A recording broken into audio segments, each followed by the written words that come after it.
Bonsoir, voici votre révision du chapitre 6, la prospérité des années 1920 et la Grande Dépression de 1930. Quels facteurs ont conduit à la prospérité au cours des années 1920? Il y en avait plusieurs facteurs. Par exemple, la Première Guerre mondiale est finie, qui veut dire les soldats n'avaient pas dépensé tout l'argent qu'ils ont fait pendant la guerre. On travaille, on accumule de l'argent, mais on ne le dépense pas. On avait aussi les nouvelles technologies, l'électricité. Alors, ça nous donnait 3 niveaux d'emploi. On avait les mineurs qui minaient les métaux, on avait les producteurs qui produisaient, par exemple, les voitures, et on avait les vendeurs. On avait aussi la chaîne de montage introduite par Ford qui nous a donné la production à haute vitesse. On pouvait produire très rapidement, qui veut dire on pouvait vendre rapidement. On avait les succursales des compagnies américaines comme Ford, GM et GE qui sont venues au Canada et qui ont créé plusieurs emplois. Et les Canadiens ont décidé d'acheter pour la première fois dans l'histoire par crédit. Et on payait par versement, qui veut dire on ne dépensait pas tout l'argent qu'on avait, on en gardait et on dépensait juste un petit peu à la fois. Alors, comment est-ce que les technologies ont-elles influencé les modes de vie des 1920?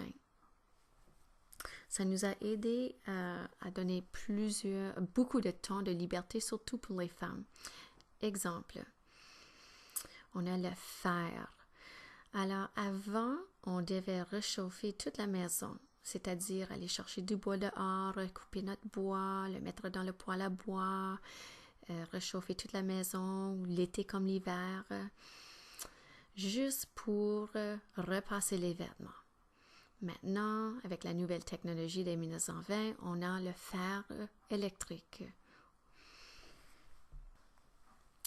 Un autre exemple est la laveuse. Alors, auparavant, on utilisait la planche à laver.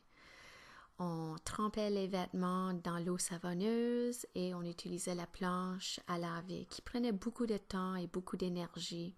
Maintenant, avec la machine, on met les vêtements là, un petit peu de savon, on oublie ça.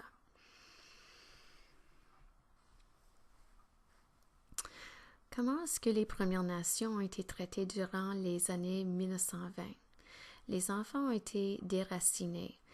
Le gouvernement avait créé une loi qui disait que les enfants devaient aller à l'école.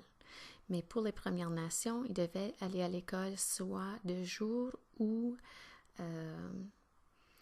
aller en dehors, très loin de leur famille.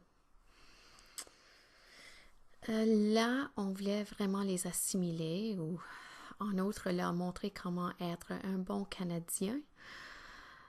Alors, on voulait enlever qu'est-ce qu'ils connaissaient, toute leur culture, leur langue, leur religion. Ils ne pouvaient pas parler leur langue, chanter leurs chansons, prier leurs prières, fêter qu'est-ce qu'ils fêtaient, porter leurs vêtements, manger leur nourriture, faire les activités comme chasser, pêcher, les choses qu'ils sont accoutumés de faire. Alors, on voulait leur montrer une autre méthode. On le vendait en disant qu'ils vont pouvoir avoir des emplois plus tard dans la vie. Mais vraiment, c'était pour les assimiler et enlever tout ce qu'ils connaissaient. Comment est-ce que la bourse fonctionne? Un petit peu compliqué, mais on a des investisseurs ou des actionnaires qui achètent des actions. En les achetant, on met l'argent dans la bourse qui le donne à la compagnie. La compagnie doit faire 3 choses avec cet argent-là, soit créer un nouveau produit, payer les employés ou faire de la construction. Ensuite, le public doit voter. On décide si on aime ces produits-là et on vote aussi des fois pour la compagnie elle-même. Ensuite, la compagnie va soit faire de l'argent ou pas. S'il y a un profit, parfois, ils vont partager les profits avec les investisseurs, puis on appelle ça les dividendes. Ceci n'arrive pas très souvent, mais à tous les 3-4 mois, c'est possible avec quelques compagnies. Les investisseurs doivent décider d'une fois à l'autre, une minute à l'autre, c'est-à-dire s'ils veulent garder les actions ou pas. Si on ne veut pas garder les actions, il faut les vendre à quelqu'un d'autre. On ne peut pas les retourner à la bourse, il faut les retourner à un autre actionnaire qui veut l'acheter. S'il n'y a pas d'investisseur qui va acheter les actions, il faut descendre le prix. Je s'entends que tu peux les acheter ou il faut les garder. Quelles ont été les causes de la crise économique des années 1930? Pendant les 1920, les Canadiens étaient très gourmands. On voulait de tout et tout de suite, qui veut dire on a acheté trop sans l'argent qu'on avait. On a emprunté de l'argent de la banque pour mettre dans la bourse. On pensait qu'on va devenir millionnaire. Ce n'était pas le cas. La bourse s'est effondrée.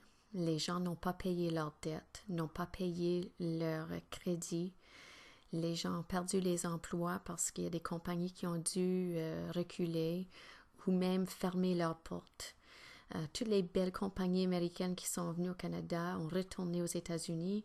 Alors, il y avait plusieurs personnes qui ont perdu leurs emplois et sont devenues chômeurs. Mais en plus que ça, on avait une grande période de temps où il n'y avait pas de pluie qui a causé la malnutrition. Les gens n'avaient pas assez de nourriture. On avait aussi la rouille qui était une maladie dans la nourriture et on avait des sauterelles qui mangeaient notre nourriture. En outre, les patates, le blé, etc.